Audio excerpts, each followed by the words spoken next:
mon Dieu.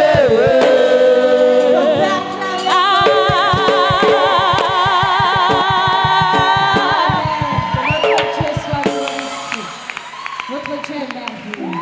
Félicitations à tous les bacheliers. Et pour les personnes qui sont admissibles, nous savons que vous avez déjà la victoire. Amen. Il faut toujours être content pour les autres. Parce que quand toi, tu vas avoir ton examen, ton BPC ou bien ton bac, on fera la même chose. Parce que ce ne serait pas bien si on appelle les gens pour venir célébrer et toi pour toi et tu te retrouves seul ici. Entre-temps, vous êtes tous au département des jeux. Amen. Généralement, quand on dit venez célébrer la réussite, le succès avec les autres, il faut souvent vous le faire. Parce que tu ne sais pas quand ton tour va arriver. Sinon, ça te fera mal de voir tes amis être assis pendant qu'on vous appelle, pendant qu'on appelle. Après, tu auras l'impression qu'on dirait que c'est mes collègues, mes amis ici ne voulaient même pas que j'ai ce bac-là. Amen. Est-ce qu'on peut acclamer pour notre Dieu? Amen. Alléluia. On va continuer, les chantres vont continuer, mais nous allons d'abord passer par un temps merveilleux, un temps de témoignage. Parce que lorsque nous voulons faire les choses de nous-mêmes, nos compétences sont limitées, notre pouvoir est limité, notre force est toujours limitée. Mais c'est le Saint-Esprit qui a l'esprit supérieur. Donc tout ce qu'il fait est supérieur. Là où pour toi c'est déjà faible, mais quand lui vient, ça monte. Amen. Et c'est cet esprit supérieur que nous célébrons dans ces lieux. Et c'est son témoignage que nous allons encore écouter, ce qu'il a fait dans la vie d'une femme, dans la vie d'un homme. Je vais d'abord appeler une sœur, une maman qui est ici avec nous et vraiment qui a un puissant témoignage. Est-ce que maman Inès peut monter? Amen. Je vais acclamer Dieu. Donnez-lui le micro. Je sais un Dieu qui est extraordinaire. Alléluia. Je sais un Dieu qui est tout puissant. Yo, yo, yo. Ce Dieu est mon papa. Alléluia. Je l'appelle papa miracle. Miracle papa. Je sais un Dieu qui est extraordinaire. Alléluia. Je sais un Dieu qui est tout puissant. Yo, yo, yo. Ce Dieu est mon papa. Alléluia. Papa miracle, Miracle papa. Amen. Bonjour peuple de Dieu. Bonjour peuple de Dieu. Dieu a fait des miracles dans ma vie. Je vais attraper ça. Dieu a fait vraiment les miracles dans ma Moi, vie. j'attrape ça. Bon, c'était un matin. Je pars chercher ma petite fille à l'école. J'ai commencé par la fièvre. J'ai récupéré ma petite fille pour rentrer à la maison. Et là que le palu m'a attaqué. Même pas arrivé à la maison, je suis tombé. C'est les voisins qui ont appelé mes enfants pour m'amener à l'hôpital.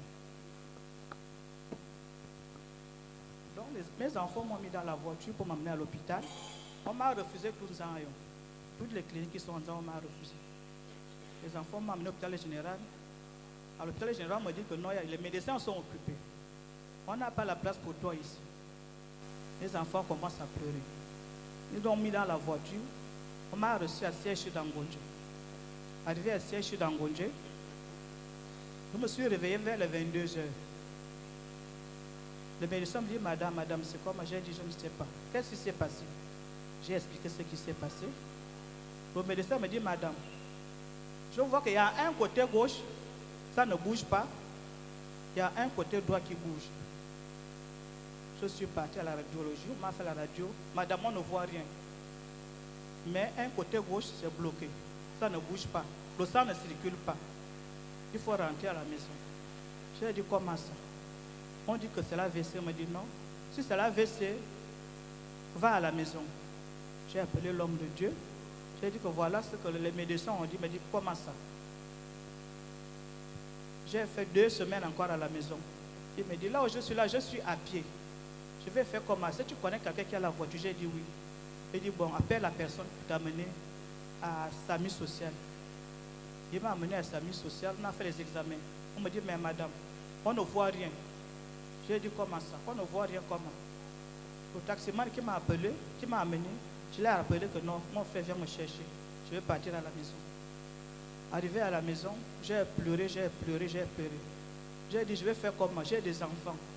Je n'ai personne. Toutes mes activités. Je vis avec ça, avec mes enfants. Je vais faire comment? Le pasteur a dit non, ça ne peut pas aller comme ça. Va à l'hôpital général. Je suis parti à l'hôpital général, j'ai fait tout le bilan. On voit seulement que le palu. Madame, ton pied là, on ne voit rien. J'ai fait 2 mois dans les glaçons. J'ai attaché les glaçons tout au pied là. Pendant 2 mois, l'homme de Dieu m'a dit il faut arrêter. Arrête les histoires des glaçons. Ça va te détruire le pied. J'ai dit le pied est déjà détruit. Je vais faire comment? Il me dit arrête. Je suis parti. Il y a une soeur qui m'a amené dans une église catholique. Le prêtre m'a dit madame, c'est pas ici. Va trouver ton frère. Alléluia. Moi, j'ai négligé. J'ai dit, je vais aller trouver mon frère qui va me faire quoi? Je ne pars pas. Il y a une église à côté de moi. Ma voisine m'a amené, je suis parti. Le gars là me regarde comme ça. Là. Il me dit, madame, c'est pas ici. Va trouver ton frère. J'ai dit, je vais aller trouver mon frère comment? Tout ce temps-là, il ne venait pas à la maison. Quand il est arrivé à la maison avec maman Myriam, il m'a regardé comme ça, il me dit, c'est pas possible. Qu'est-ce qui ne va pas? J'ai dit, moi, je ne connais pas. Il a commencé à prier.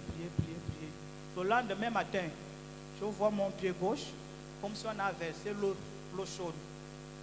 J'ai appelé papa. Voilà. Il me dit, c'est pas moi, il faut prier. Il dit que moi, je ne connais pas prier, je vais faire comment? J'ai négligé. Maman Catherine est là, elle est venue à la maison. Tous les dimanches, elle m'insulte, elle me parle. J'ai dit, maman, je n'arrive pas à marcher, je vais faire comment pour arriver à l'église? Elle me dit, débrouille-toi. Pour quitter de la maison jusqu'ici, je peux faire 2 heures de temps. Donc, dimanche, je suis passé, j'étais assise là. Le pasteur a appelé les gens, j'ai dit, je ne pars pas.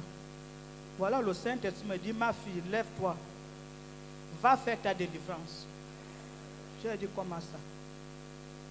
J'ai tiré mon pied, j'ai tiré, je suis arrivé là. Le palu a commencé avec l'estomac. Je suis parti dire au revoir à l'homme de Dieu que moi je pars à la maison, je ne sens pas bien. Il y a le palu qui m'embête avec l'estomac. Il me dit, le palu avec l'estomac, tu vas arriver. J'ai dit, pasteur, c'est le palu là qui va rester, moi je vais arriver. Il me dit, c'est vrai. J'ai dit, oui, c'est vrai, je crois. Le palu là va rester avec l'estomac, moi je vais arriver. On a commencé lundi. J'ai dit, c'est comment? Le pied là, ça ne bouge pas. Mardi, j'ai dit, ça c'est quelle histoire? Le Saint-Esprit m'a dit que va faire toi-même ta délivrance. Mais j'ai fait la prière, je ne vois rien. Je ne suis pas délivré. Qu'est-ce qui ne va pas? Mercredi, mes frères et sœurs, la personne qui n'était pas là n'a rien vu. Amen. La personne qui n'était pas là mercredi n'a rien vu. Je suis assise là. Parce qu'elle a dit, priez vous-même. Priez. J'ai commencé à prier. J'ai senti comme si on me verse l'eau sur le pied là. Je sens comme si on me met le courant, comme si on me tire la chair en bas du pied. J'ai crié. Je n'ai jamais vu les douleurs comme ça depuis que je suis né. Dieu a fait ce miracle. Je n'ai jamais vu les douleurs comme ça depuis que je suis né. 2 minutes après, je sens comme si rien n'était. Comme si rien n'était. J'ai négligé parce que c'était mon frère, alors que ce n'est pas ça. J'ai négligé. Il a parlé, ça rentre ici, ça sort. Ça rentre ici, ça sort. J'ai négligé parce que c'est mon grand frère. Mais ce n'est pas ça. Le Saint-Esprit m'a touché que non, ma fille, va, c'est ton tour aujourd'hui. Je remercie l'Éternel. Ce qu'il a fait pour moi. Ça, ce sont les béquilles qu'elle utilise. Alléluia. Ce sont les béquilles. Je redirai à son divin séjour. Rien n'est plus grand que son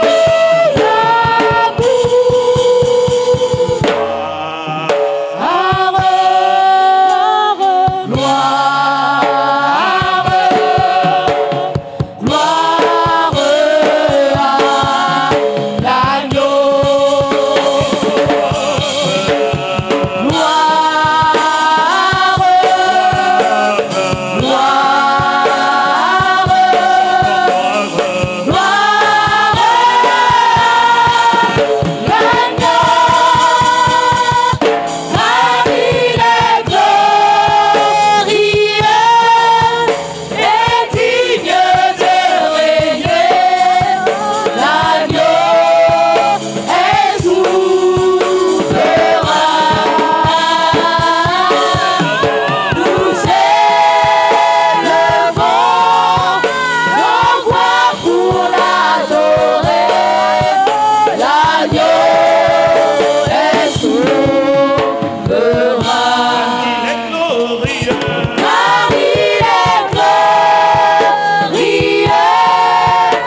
de Dieu.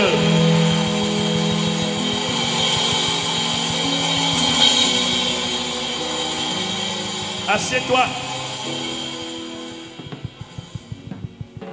Avant que l'homme de Dieu ne vienne conclure le message qu'il a commencé depuis dans la semaine, je voulais vous donner quelques pensées qui vous permettent d'accéder au miracle. Je remercie Dieu pour tous ces témoignages que j'ai écoutés tout à l'heure.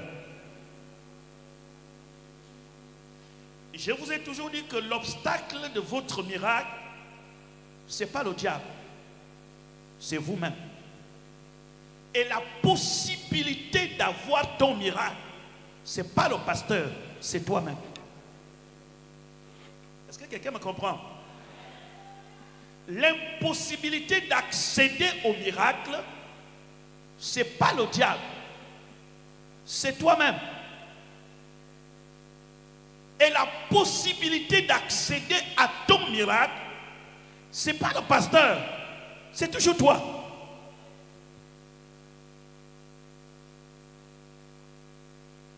Dieu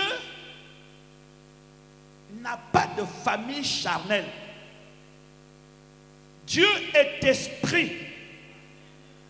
Dieu n'est pas chair. Que ceux qui l'adorent en esprit et en vérité. Il arrive parfois des gens viennent à l'église, comme ici. Mais comme le pasteur ne l'a pas touché, il est découragé. Je veux qu'on puisse me faire un travail spécial. Mais comme on ne t'a pas fait un travail, tu es découragé. L'église ne prépare pas les gens dans la marmite. Il n'y a pas un travail qu'on doit te faire. On doit faire un travail. On met le piment, on met les arachides, on te prépare. Non! Le miracle est dans ta bouche. Au moment où nous sommes là, Dieu peut décider d'accomplir là où tu es assis quelque chose de très fort. Ça dépend de ta disponibilité intérieure. Et il ne faut pas toujours s'habituer à l'homme de Dieu. Lorsque l'homme de Dieu devient pour toi un ami, oh, je connais le pasteur, tu as déjà barré ton miracle, tu as déjà mis obstacle.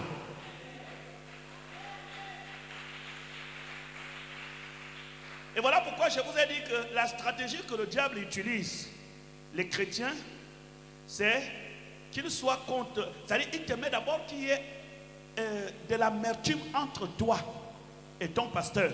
Parce qu'il y a des choses que ton pasteur doit t'enseigner, qui doivent t'amener toi-même dans le miracle. Mais comme tu n'y crois plus, même si ton pasteur te dit, va prier, Dieu va te guérir, tu n'es pas très sûr. Mais moi, je sais que ton miracle est là. Je m'adresse à quelqu'un, ton miracle est là. Le travail que nous avions décidé, c'est un travail qui continue. Je n'impose les mains à personne ici. Ne venez pas que le pasteur va prier pour vous. Dieu va faire ses affaires dans ta vie. Je dis Dieu va faire ses affaires dans ta vie. Je ne sais pas ce que Dieu va faire. Mais ce qui te motive à venir, c'est ce que Dieu fera. Soyez tous bénis. Il est temps que les chrétiens réalisent que c'est Jésus qui guérit. Et que l'homme de Dieu n'est qu'un instrument. Alléluia. Est-ce que ça va pour quelqu'un? Le travail que nous faisons nous introduit dans la gloire. La vie a 3 dimensions. J'aurai le temps de vous partager ça dimanche. Il y a le passé, il y a le présent, il y a le futur. La vie d'un homme est tracée comme ça. Il a un passé, il a un présent, il a un futur. Il y a des personnes qui ont connu un passé glorieux. Mais lorsqu'ils regardent leur présent, ils ont l'impression que Dieu est absent. Il y a des gens qui ont eu beaucoup d'argent dans le passé. Et aujourd'hui, ils sont dans nos églises, ils n'ont presque plus rien. Mais je vais vous dire que le passé, ton passé ne va pas forcément déterminer ton présent. Dieu peut changer ton passé et réécrire ton histoire autrement maintenant. Et il y a des gens qui ont eu un passé honteux, humiliant. Il y a des gens qui ont connu des choses graves dans leur passé. Mais ton passé humiliant ne va rien changer maintenant. Parce que si vous êtes en Christ, vous devenez une nouvelle créature. Et les choses anciennes sont passées. Et toutes choses deviennent quoi? Nouvelles. Vous pouvez avoir un passé humiliant et être un héros dans votre famille. Je m'adresse à quelqu'un. Je dis, tu peux avoir un passé humiliant, mais être un héros dans ta famille. Parce que, laissez-moi vous dire, il faut noter ceci. Lorsque Dieu décide de changer votre destin, il ne consulte pas votre passé. Et il y a des spécialistes et des sorciers dans les entreprises qui passent le temps à consulter ton passé parce qu'ils veulent arrêter ton présent. Dieu ne consulte pas ton passé. Dieu avance avec toi, avec le présent. Attendez, je vais vous parler d'un homme là. Il s'appelle Moïse. Écoute-moi cet homme. Et il s'appelle Moïse. Il a grandi dans la maison de Pharaon. Il a connu les dieux de Pharaon. Mais regardez ce qui va arriver à cet homme. Un jour, il trouve un Égyptien en train de se battre avec qui? Avec un Hébreu. Que si Moïse? Il a tué l'Égyptien. Il a tué l'Égyptien. Et il a caché le corps. Personne n'a vu. Quand on pense que personne n'a vu, il y a quelqu'un qui a vu. Et il était content d'avoir gagné. Mais un autre jour, il trouve deux Hébreux en train de se quereller. Il dit, frère, vous êtes frères, ne faites pas ça. Arrêtez. L'autre lui dit, veux-tu me tuer comme tu as tué l'Égyptien? À cause de cette parole, Moïse s'est dit, donc, l'affaire est connue. Il a pris la fuite. En quittant l'Égypte, il est parti à Madian. Il est arrivé à Madian, il a épousé la fille de Jéthro. Et sa femme s'appelait comment? Séphora. Séphora. Maintenant, écoute-moi attentivement.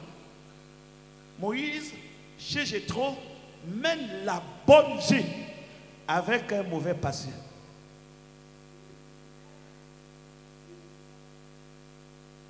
Oh, s'il y avait l'Internet et la connexion ce jour entre l'Égypte et Madian, quelqu'un allait appeler Jéthro.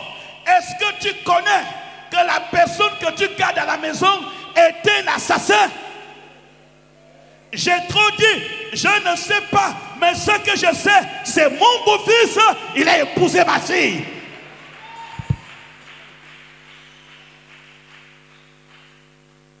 Lorsque quelqu'un peut appeler, est-ce que tu sais que ce Moïse est un assassin? Jéthro n'a pas besoin de ton passé pour te donner la responsabilité de diriger son troupeau. Votre destinée n'est pas gouvernée par votre passé. Je ne sais pas ce que tu as connu dans le passé. Fermons la parenthèse du passé. Regardons devant. Amen. Ferme la parenthèse parenté du passé et regarde devant. La gloire de Dieu est devant toi. Les esprits du passé veulent toujours te retenir, mais ils ne t'arrêteront jamais. Le plan de Dieu va se réaliser dans ta vie. Je dis, le plan de Dieu va se réaliser dans ta vie. Tu es une nouvelle créature. Tu es une nouvelle personne. Ton passé est terminé. Dieu a trouvé digne de te choisir. Il y a plusieurs personnes. Le seul argument contre toi, c'est ton passé. Sans ton passé, ils n'ont pas la parole. Tu avais fait. Est-ce que vous pensez que quand Dieu te choisit, il est surpris? Lorsque Dieu te choisit, il connaît ton passé. Lorsque Dieu est entré dans la maison de ton père, de ta mère, et il t'a pris, il connaît qui tu es, il connaît tes infirmités, il connaît toute la mauvaise vie que tu as menée, mais il est le Dieu qui change.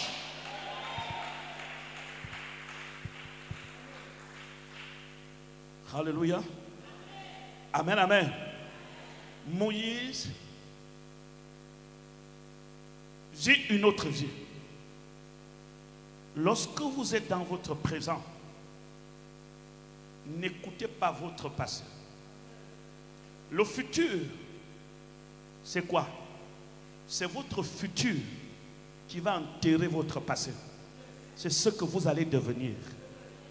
Et lorsque Dieu choisit Moïse, il dit retourne en Égypte et libère mon peuple.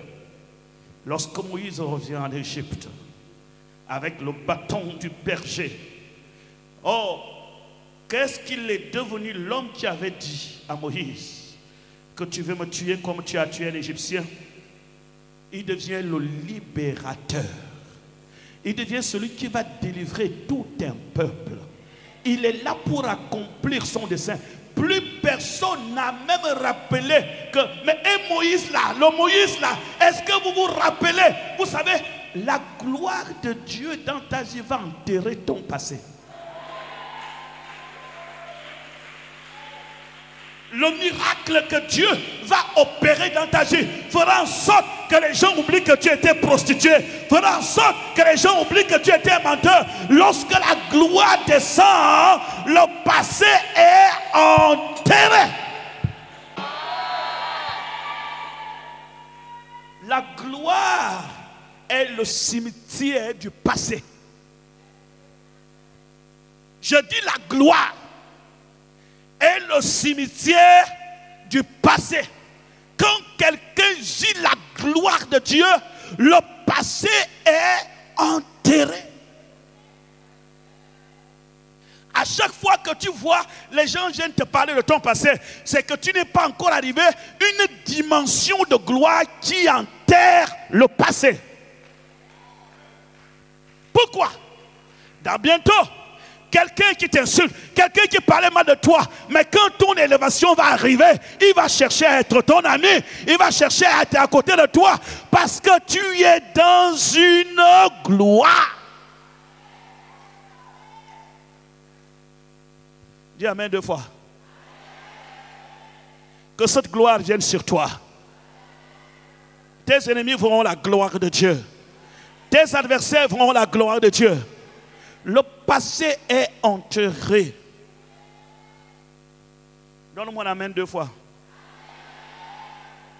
Alléluia. Donc c'est le temps de votre miracle.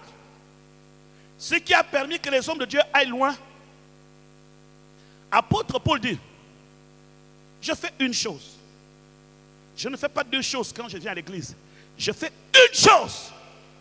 Oubliant ce qui est en arrière, me portant vers ce qui est en avant, je cours vers le but de remporter le prix de la vocation céleste de Dieu en Jésus-Christ. Puisque j'ai été saisi, à mon tour, je dois le saisir.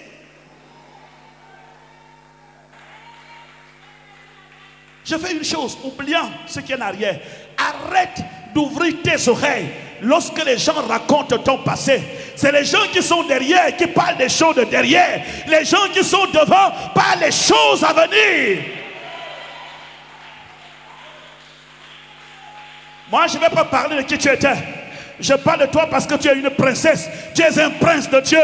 La gloire de Dieu est sur toi. Tu es une étoile. Tu es vacciné par Dieu. Tu es choisi par Dieu. Donc, je ne parle que de la gloire de Dieu dans ta vie. Et nous sommes dans une phase où la gloire de Dieu se manifeste. Alléluia. Que Dieu bénisse ta famille. Je dis que Dieu bénisse ta famille. Que Dieu bénisse ta famille. Voilà pourquoi soyez accessibles au miracle. Dieu nous surprend. Je peux venir t'imposer les mains, tu reçois le miracle. Mais Dieu peut te guérir sans passer par mon imposition des mains. Si vous ne le comprenez pas, je peux venir te toucher. Dieu te libère. Mais Dieu peut te libérer dans ta chambre en invoquant le nom de Jésus-Christ. Pourquoi? C'est votre foi qui donne accès au miracle de Dieu. C'est ta foi. Voilà pourquoi je vous ai dit, l'obstacle c'est toi, la possibilité c'est toi. Et Jésus disait, ta foi t'a sauvé, ta foi t'a guéri. C'est-à-dire la manière dont tu as cru. Le pasteur peut dire, venez, on va se retrouver ici à 3 h du matin, on va prier. Mais toi, tu peux dire que même si le pasteur dit à 3 h, on va prier. Mais moi, ces 3 h-là, je ne parle pas seulement pour prier. Je parle pour assister au changement de quelque chose dans ma vie. C'est ta foi qui débloque. La prière qu'on fait ici, ce n'est pas la prière pour les malades. Mais les malades seront guéris. La prière qu'on fait ici, ce n'est pas la prière pour avoir les enfants. Mais les gens pourront avoir les enfants dans ce travail. Le travail qu'on fait ici, ce n'est pas un travail de prospérité. Mais Dieu peut bénir toute l'entreprise. Comprenez que Dieu agit dans la foi. Alléluia. Dieu agit quand vous croyez. C'est la raison pour laquelle le même rallye continue. J'ai besoin de 12 personnes pour la semaine qui commence.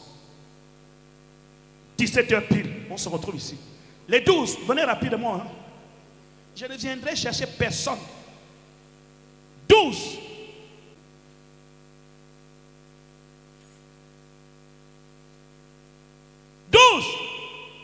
Il n'y a plus. Stop. 1, 2, 3, 4, 5, 6, 7, 8, 9, 10, 11, 12.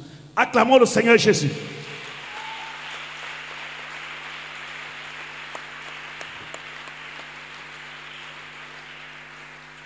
Les 12 qui sont là, règle numéro 1. Tu dois commencer de lundi jusqu'à dimanche. Règle numéro 2, la prière commence à 17 h. Tu dois être là à 16 h 55. La fidélité.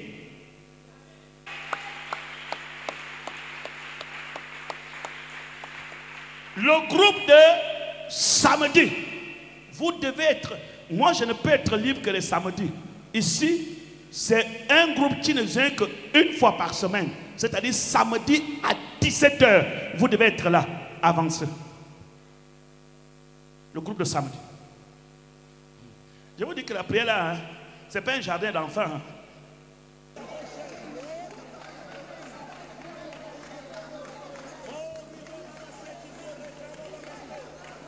J'ai dit quelqu'un peut assister 10 fois.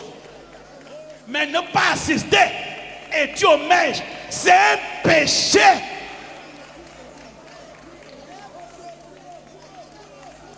Là, il n'y a pas de nombre. On peut mettre 100.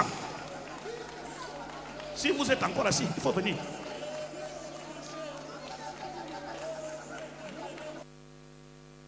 Samedi, vous êtes là à 16 h 50.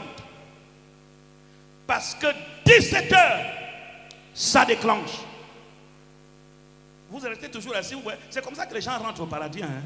Toi, tu dis, ah, je vais vouloir être là. Les gens ne font que rentrer. Toi, tu es toujours assis. Tu calcules. Bon, écoutez, je vais voir un peu comment les choses vont s'avancer. Ce groupe, vous êtes là samedi à 16h50. On commence à 17h00. Alléluia. Nous sommes en train de lever un hôtel de feu dans le ministère. Que Dieu vous bénisse. Nous avons rendez-vous samedi à 17h. Allez vous asseoir. Est-ce qu'on peut acclamer le Seigneur très fort?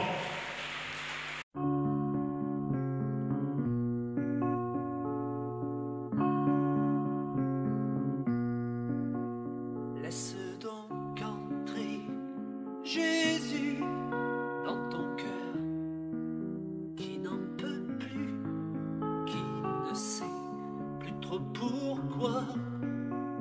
Il bat,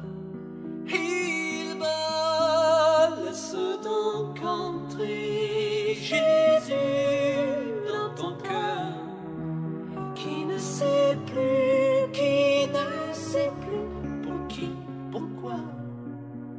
Il bat, va le laisser entrer, laisse donc entrer Jésus dans ton cœur, qui n'en peut plus, qui ne sait plus trop pourquoi. Il bat, laisse donc entrer Jésus dans ton cœur, qui ne sait plus, pour qui, pourquoi. Il bat,